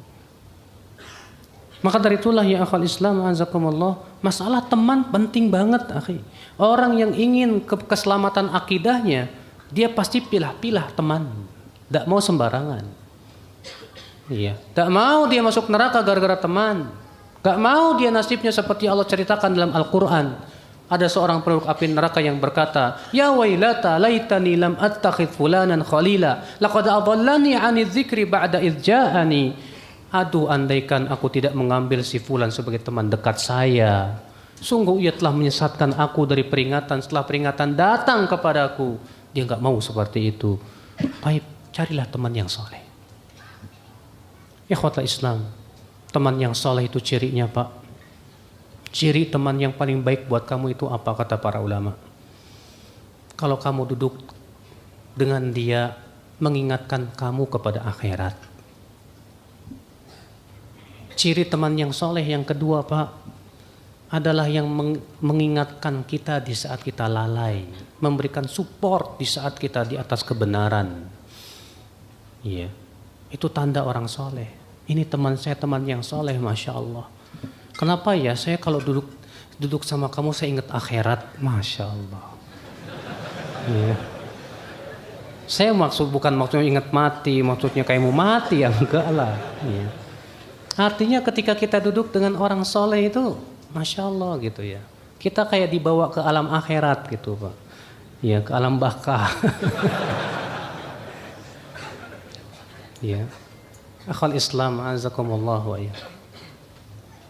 Nah ini akhi, cuman masalahnya kita ini afwan ya. Entah saya, entah semuanya kita, terkadang ada aja penyakit-penyakit yang menyebabkan kita ini sulit mencari teman yang soleh, yang mau mengingatkan. Kenapa? Kita seringkali kalau diingatkan suka angkuh, Pak. Ketika kita diingatkan sama teman, akhi, afwan, anak cuma ngingetin, ampun gini. Kita terkadang panas. Iya. Padahal dia ingin mengingatkan kelalaian kita. Makanya kata Ibnu Qudamah, dahulu salafus soleh, teman yang mereka paling cintai adalah yaitu yang selalu mengingatkan kelalaian mereka. Sementara sekarang kata Ibnu Qudamah, teman yang paling kita tidak sukai adalah yang suka mengingatkan kelalaian kita. Itu karena kelemahan iman kita ya akhwal Islam azakumullah wa iyyakum. Ya akhwat Islam azakumullah wa iyyakum. Ini yang ketiga, yaitu meninggalkan maksiat. Dengan cara yang pertama menjaga pikiran kita. Kemudian yang kedua, kita berusaha untuk berteman dengan teman-teman yang saleh. Insya Allah kalau kita lakukan itu, kita akan selalu jauh dari maksiat kepada Allah Subhanahu wa taala. Akhul Islam, azakumullah wa iyyakum. Kemudian yang terakhir, agar kita bisa kokoh dan kuat keimanan kita, akhul Islam, azakumullah wa iyyakum, yaitu kita berusaha, ya akhul Islam, azakumullah wa iyyakum, berjihad melawan hawa nafsu, al-mujahadah, jihadun nafs, berjihad melawan hawa nafsu. Ini adalah perkara yang sangat kita butuhkan dalam kehidupan kita. Ya. Karena sesungguhnya Rasulullah SAW mengatakan al-mujahidu man jahada nafsahu li ta'atillah. Hakikat mujahid itu adalah yang menjihadi dirinya untuk menaati siapa? Menaati Allah Subhanahu wa taala. Ketika seseorang berhasil menjihadi hawa nafsunya, dia akan berhasil melewati menjihadi setan. Ketika dia sudah berhasil menjihadi diri dan syaitan, dia akan berhasil menjihadi orang-orang ya yang tidak suka kepada Allah dan Rasulnya. Pasti itu, Pak. Makanya kata Ibnu Qayyim, jihad yang paling dasar jihad melawan hawa nafsu. Itu dulu. Bagaimana kata Ibnu Qayyim seseorang akan menjihadi musuh yang di luar kalau ia tidak bisa menjihadi dirinya sendiri? Bagaimana dia hendak memperjuangkan Islam sementara dirinya masih menjadi musuh-musuh Allah Subhanahu wa taala? Bagaimana dia akan hendak mengatakan ayo tegakkan syariat Islam sementara dia yang pertama kali melanggar syariat Allah Rabbul Izzati wal Jalalah? Gak mungkin, ya akhal Islam. Maka inilah, ya akhal Islam, hal-hal yang harus kita lakukan. Harus, ya, sebelum kematian itu menghampiri diri kita.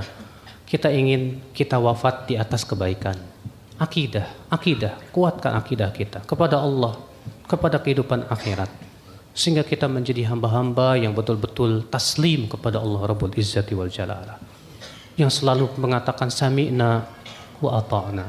Yang selalu siap diatur oleh Allah Subhanahu wa taala. Yang selalu senantiasa dia menyerahkan hidupnya kepada Allah. Sehingga pada waktu itu sedihnya menjadi kebahagiaan buat hidupnya. Tertawanya menjadi pahala di sisi Allah Rabbul Izzati wal Jalalah. Senangnya memberikan kenikmatan bagi dia di dunia dan akhiratnya. Itulah kata Rasulullah, kehidupan seorang mukmin. Kata Rasulullah, ajaban li amril mu'min, inna amrahu kullahu khair. In asabatu sarra syakar, fakana khairan lah. Wa in asabatu dharra sabar, fakana khairan lah. Mengagumkan sekali kehidupan seorang mukmin itu, kata Rasulullah. Karena urusannya semua baik. Bila ia ditimpa kesenangan, maka itu dia bersyukur. Itu jadi kebaikan buat dia. Bila ia ditimpa kesusahan, dia bersabar. Maka itu kebaikan buat dia. Itu tidak terjadi kecuali kepada seorang mukmin saja. Karena ia beriman kepada Allah dan kehidupan akhiratnya, ya akhal Islam, azakumullah. Sehingga apa? Perbuatan dia yang ia pikirkan keridhaan Allah. Ketika ia berpakaian, dia berpikir, pakaian saya ini diridhoi Allah apa enggak ya? Ketika ia mencari nafkah, dia berpikir, cara cari nafkah saya ini diridhoi Allah tidak ya? Ketika ia berbicara, ia berpikir, ucapan saya ini diridhoi oleh Allah atau tidak ya? Ketika ia melihat, dia berpikir, yang saya lihat tadi itu diridhoi oleh Allah apa tidak ya? Ketika ia bercanda, dia berpikir, tadi saya diridhoi oleh Allah enggak dalam bercanda saya? Sehingga semuanya yang diharapkan ridho Allah semata. Apabila antum sudah begitu, Allahu Akbar, antum menjadi hamba yang sempurna, yang sejati di hadapan Allah Subhanahu wa taala. Ikhwatul Islam, azakumullah wa iyyakum. Karena keridhaan Allah segala-galanya. Bahkan kata seorang ulama, keridhaan Allah, ibadah lebih saya sukai daripada surga. Karena ibadah untuk keridhaan pencipta saya. Sedangkan surga itu untuk keridhaan diri saya. Tentu keridhaan pencipta saya lebih saya cintai daripada keridhaan diri saya sendiri. Subhanallah. Kita buka tanya jawab.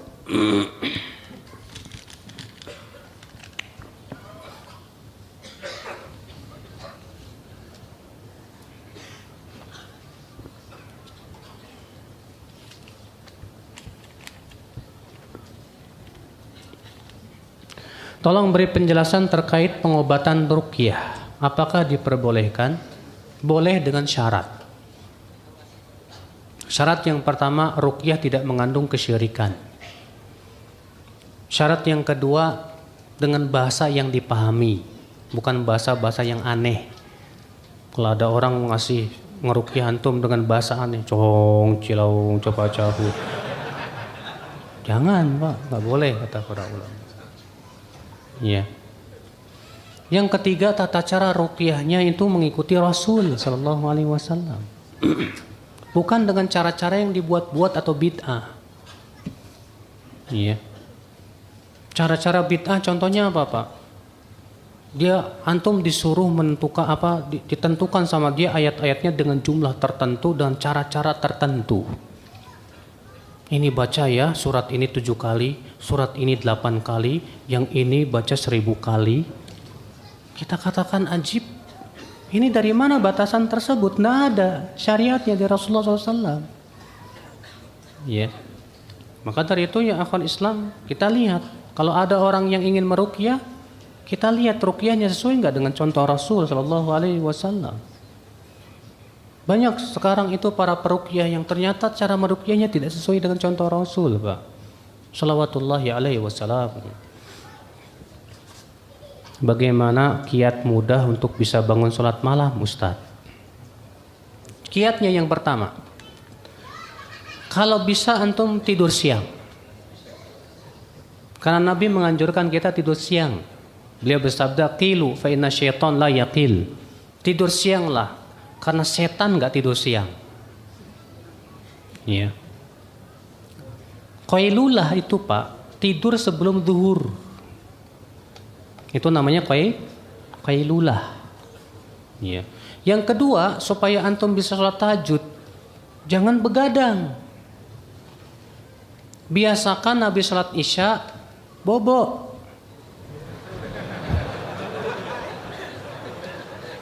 Iya. Nabi SAW kata Aisyah, kana yanam fi awwalil lail. Adalah Nabi SAW tidur di awal malam dan bangun di sepertiga malam dan kembali tidur di 1/6 malam. Maka dari itu usahakan setelah sholat isya nggak usah antum begadang, nonton sinetron ataupun keluyuran malam-malam. Jangan, Pak, langsung aja bobo jam 9 dah teng bobo, nggak ada istilah ya ngobrol lagi kecuali untuk kebaikan, nggak masalah. Ya, insya Allah kalau antum tidur di awal malam, insya Allah antum bisa bangun untuk sholat tahajud, insya Allah. Tapi kalau antum begadang sampai jam 12, nggak bisa antum sholat tahajud. Ya, kecuali kalau begadangnya kayak ulama dahulu, begadang untuk ilmu. Ya, kalau antum begadang untuk ilmu silahkan. Abu Hurairah begadang untuk ilmu. Para ulama terdahulu begadang untuk ilmu. Kalau itu masya Allah nggak masalah. Ya. Kemudian usahakan kita tidur di atas kesucian. Nabi bersabda, siapa yang man nama ala taharah ba'atsallahu ilaihi malakan yanamu ma'ahu fi ditharihi. Siapa yang tidur di atas kesucian, Allah akan kirimkan malaikat untuk tidur bersamanya di selimutnya. Tidaklah ia bangun di waktu malam kecuali malaikat berdoa, ya Allah rahmati dia, ya Allah maafkan dia, karena ia tidur di atas kesucian. Masya Allah. Yang ketiga, jangan lupa doa-doa dan zikir sebelum tidur. Dan yang paling penting, niat. Sebab kalau antum niatnya kuat untuk sholat tahajud, tidak perlu jam beker bangun. Tapi kalau antum tidak ada niat sholat tahajud, jam beker segede apa nggak bangun, Pak. Wallahi, saya punya teman, dia beli jam beker besar banget, Pak. Saya waktu kuliah itu di Madinah. Ya. Jam beker itu disimpan di telinganya. Saya bukan cerita bohong ya, benar ini. Kemudian jam 2 bunyi, tring, semua kamar bangun, Pak. Iya, dia nggak bangun, aneh. Sampai saya kesal, woi. Ajib. Kenapa bisa seperti itu? Saya yakin, Pak, tidak ada niat ya untuk bangun. Sebab kalau niatnya kuat, saya nanti malam mau tahajud, insya Allah Allah bangunkan. Walaupun gak ada jam maker, biasanya begitu. Tapi Ustadz, saya sudah niat, tapi kebablasan. Alhamdulillah, antum tetap diberikan pahala sholat tahajud. Karena Rasulullah bersabda demikian.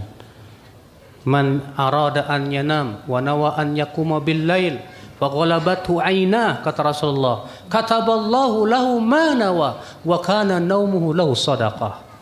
Siapa yang mau tidur dan dia berniat kuat untuk sholat tahajud, ternyata kalah oleh matanya, ketiduran sampai subuh, kata Rasulullah, tetap Allah akan tuliskan niat sholat tahajudnya itu, dan tidurnya pun menjadi sedekah dari Allah untuk dia.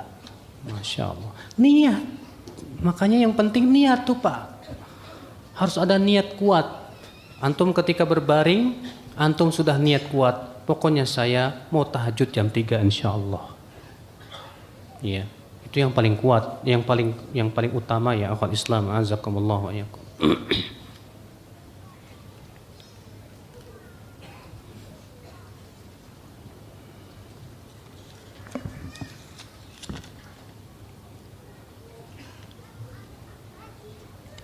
Semua nabi dan rasul adalah menyeru umatnya untuk menyembah Allah.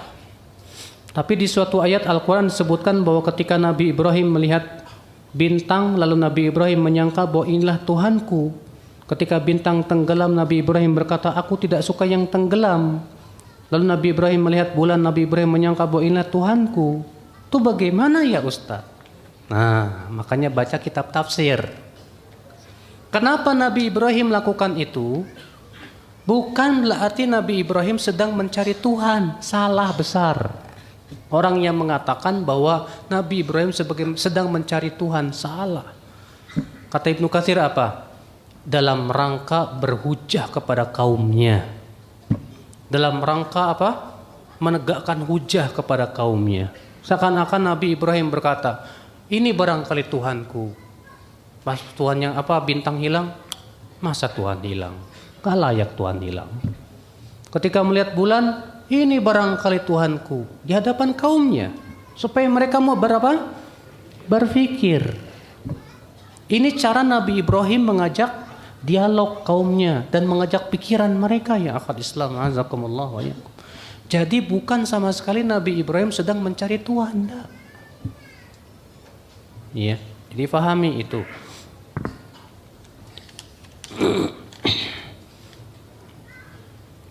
Apakah setiap orang yang tidak tahu sudah pasti tidak berdosa? Enak banget kalau gitu. Iya.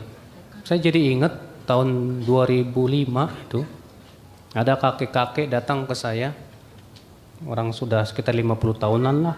Apa kata dia? Ustadz, saya memilih untuk tidak menuntut ilmu. Loh, kenapa Pak? Sekarang saya mau tanya sama Ustadz. Kalau saya tahu itu maksiat, kemudian saya lakukan, dosa enggak? Dosa. Kalau saya tidak tahu, dosa enggak? Enggak dosa kan? Mendingan saya enggak menuntut ilmu. Iya. Kita katakan ya akhi, orang yang tidak tahu itu ada dua keadaan. Ada yang sengaja enggak mau tahu. Dan ada yang ada keinginan untuk menuntut ilmu. Orang yang sengaja nggak mau tahu, nggak mau nuntut ilmu, nggak mau peduli sudah, nggak taunya dia nggak dimaafin sama Allah Subhanahu Wa Taala. Apalagi kalau fasilitas ilmu sudah sangat dimudahkan oleh Allah Subhanahu Wa Taala, nggak ada udzur. Makanya Allah berfirman, "Kullama ulqiya fiha faujun sa'alahum khazanatuha, alam ya'tikum nadhir?" Qalu bala qad ja'ana nadhir. Setiap kali penduduk api neraka dilemparkan ke dalam api neraka, maka penjaga api neraka itu dari kalangan malaikat berkata, bukankah sudah datang kepada kamu pemberi peringatan? Kata mereka, benar, sudah datang kepada kami pemberi peringatan. Ya salah siapa? Sudah datang. Kenapa kamu tidak mengimaninya? Allah berfirman, "Faman a'rada 'an dzikri fa inna lahu ma'isyatan dhanka." Siapa yang berpaling dari peringatanku, maka bagi dia kehidupan yang sempit. Wa nahsyuruhu yaumal qiyamati a'ma, dan kami akan kumpulkan ia pada hari kiamat dalam keadaan buta. Qala rabbi lima hasyartani a'ma wa qad kuntu basira. Ia berkata, "Wa ya Rabb, kenapa engkau kumpulkan aku dalam keadaan aku buta ya Allah? Sementara sementara aku di dunia dalam keadaan aku melek, bisa lihat. Tapi kenapa di hari ini aku buta ya Allah?" Apa kata Allah? Dengarkan jawaban Allah. Kadzalika atatka ayatuna fanasitaha wa kadzalika al-yauma tunsa. Demikianlah. Dahulu di dunia telah datang kepada kamu ayat-ayat kami, tapi kamu meninggalkannya. Dan hari ini kamu akan ditinggalkan juga. Seakan Allah mengatakan, sudah datang kan kepada kamu ayat-ayat kami? Sudah datang kan kepada kamu Rasul? Kenapa kamu tinggalkan? Inilah ya akhwal Islam, nasib orang-orang yang gak mau tahu dan dia sengaja gak mau tahu. Maka orang seperti ini tidak akan dimaafkan oleh Allah Subhanahu wa ta'ala. Ya, yang dimaafkan siapa? Pertama, orang yang sudah berusaha nuntut ilmu, tapi kan kata keterbatasan ilmu pasti ada perkara-perkara yang dia tidak tahu. Antum misalnya Masya Allah udah nuntut ilmu, tapi kan gak semua hukum antum kuasai, ya gak? Gak semua permasalahan antum tahu, ya kan? Ketika antum jatuh kepada ketidaktahuan, ya sudah Allah maafkan, karena kita sudah menuntut ilmu kok. Atau yang kedua, orang yang hidup di pedalaman sama, tidak ada ilmu, tidak ada ulama, dan tidak ada yang memberikan peringatan. Maka yang seperti ini, ya, termasuk ahlul fatrah kata para ulama. Ya. Nah, seperti ini akhwal Islam azakumullah wa iyyakum. Jadi tidak setiap tidak tahu itu sudah pasti tidak dosa. Tidak tahu bisa jadi berdosa. Karena dianya enggak mau tahu.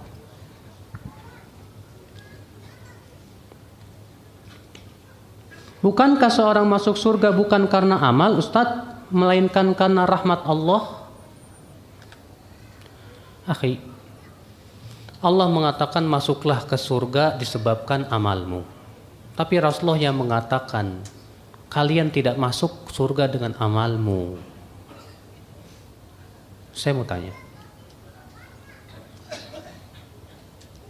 orang yang diberikan oleh Allah kekuatan untuk beramal, bukankah itu artinya Allah sudah memberikan rahmat? Ya tidak? Ya. Betul, seseorang itu masuk surga dengan rahmat Allah 100% betul. Dan di antara rahmat Allah kepada hambanya supaya masuk surga, ditunjukinya kepada ilmu dan amal.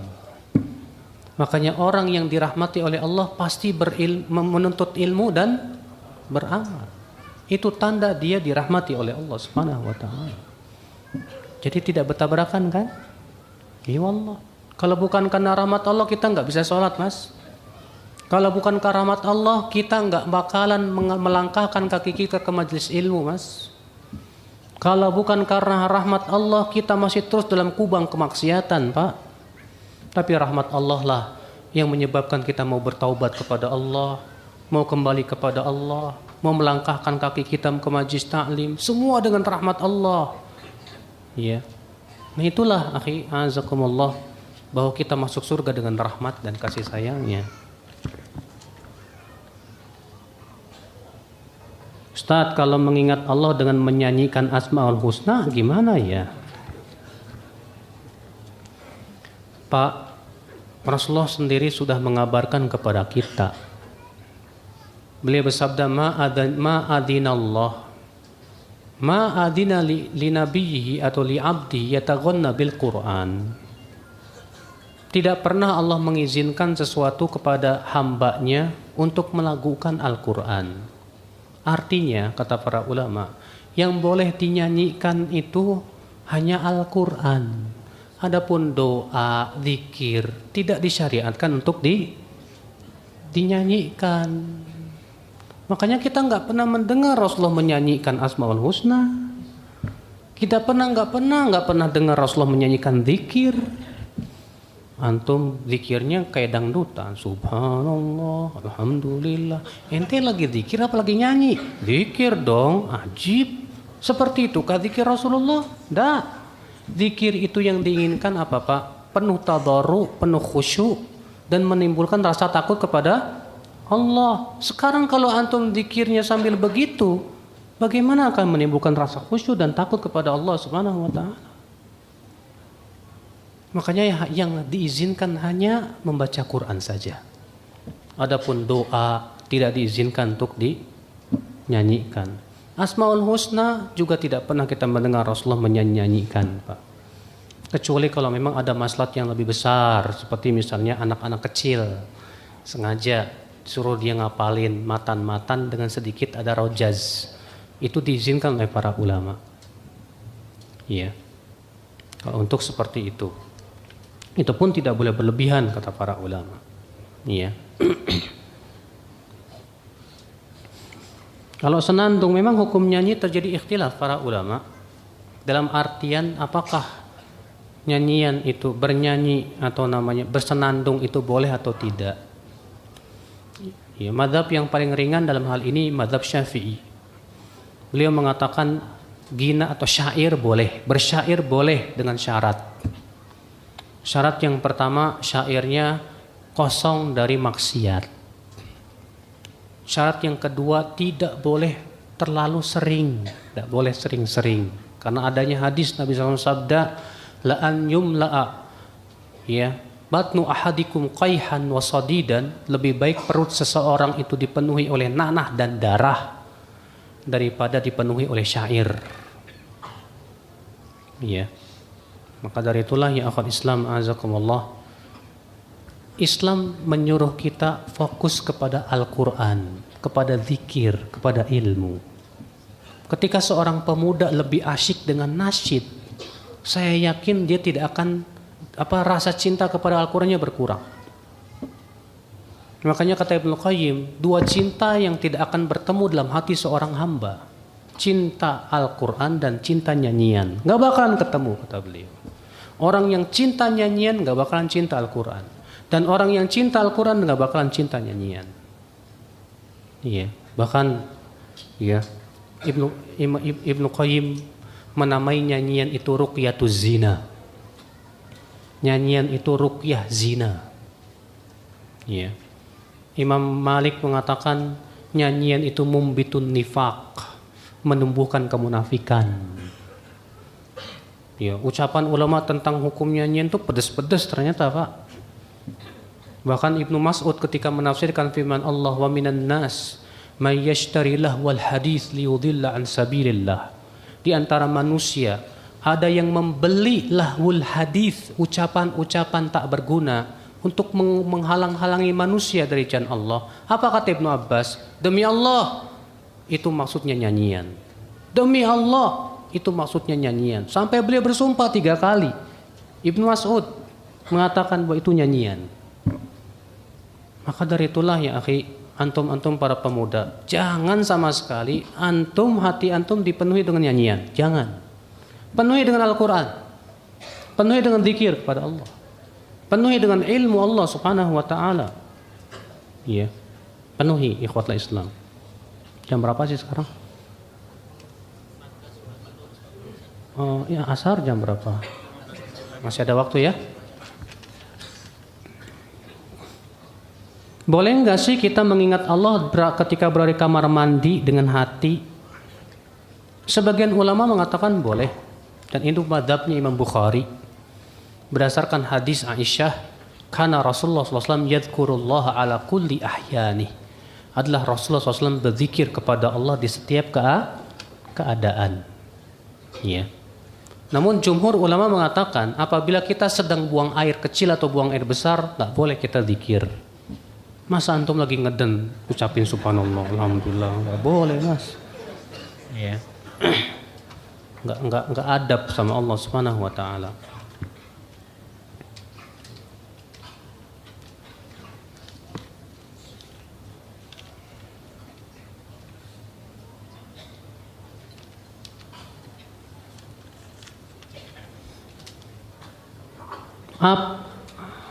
Apa yang dimaksud dengan waktu syuruk? Syuruk itu dari kata syaraqa, ya, yang artinya anara, sudah bersinar terang. Jadi disebut syuruk itu ketika matahari sudah terang, bersinar. Bukan di saat matahari terbit. Ketika matahari terbit itu namanya tulur, bukan syuruk. Makanya salah besar kalau ada orang, saya mau sholat syuruk pas matahari terbit, matahari belum nongol. Bukan sholat syuruk. Syuruk itu matahari sudah terang, kelihatan. Makanya pendapat yang paling kuat kata Ibnu Qayyim, kata Syekh Utsaimin, yang dimaksud dengan sholat syuruk itu sholat duha. Iya. Dan itu terdapat dalam riwayat Imam Ahmad juga dengan lafaz sholat duha.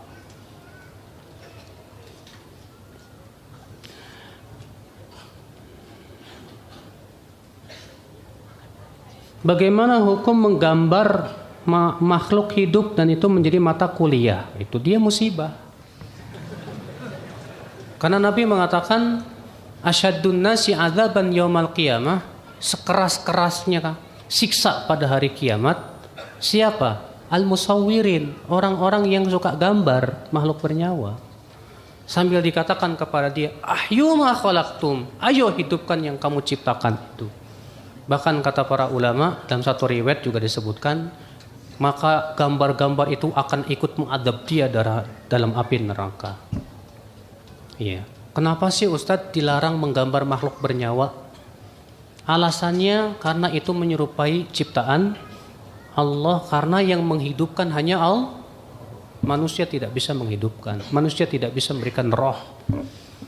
Makanya yang dibolehkan gambar gunung, gambar bunga, ya, gambar apa yang sifatnya tidak bernyawa lah. Kalaupun antum mau gambar orang, ya nggak usah kepalanya, ya rambutnya aja, nggak ada apa, nggak ada mata, nggak ada hidung, nggak ada mulut, nggak ada telinga, nggak ada, udah sisanya nggak apa-apa. Iya. Kalau ditanya sama guru, kok nggak ada? Haram, Pak. Bawain hadisnya.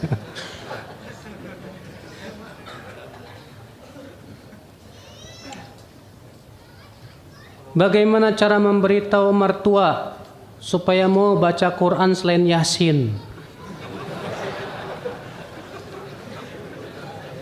Bilangin ke dia, ya, mertuaku sayang,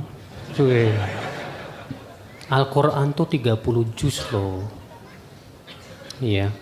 Rasulullah SAW menganjurkan para sahabatnya mengkhatam Quran setiap bulan sekali, dari Al-Fatihah sampai An-Nas.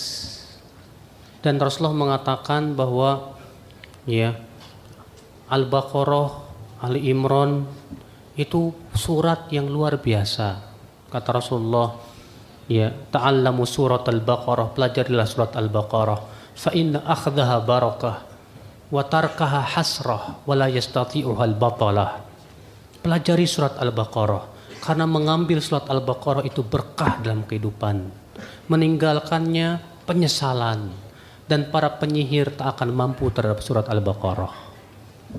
Bacain tuh motivasi. Jadi Al-Quran itu 30 juz, bukan cuma Yasin doang loh. Iya. Ada Al-Baqarah, An-Nisa. Ya, coba deh jangan cuma Yasinan, sekali-kali Al-Baqarahan, Ali Imranan. Ya. Kalau bisa baca Al-Quran dari awal sampai akhir, karena itu yang dianjurkan oleh Nabi Shallallahu Alaihi Wasallam. Tiap hari baca 1 juz. Masya Allah, ikhwatal Islam, azakumullah wa iyyakum. Ya. Baik, saya kira cukup sampai di sini karena persiapan menuju sholat asar. Mohon maaf bila ada kata-kata yang tak berkenan di hati. Subhanakallah bihamdik, asyhadu an la ilaha illa anta, astaghfiruka wa atubu ilaik. Assalamualaikum warahmatullahi wabarakatuh.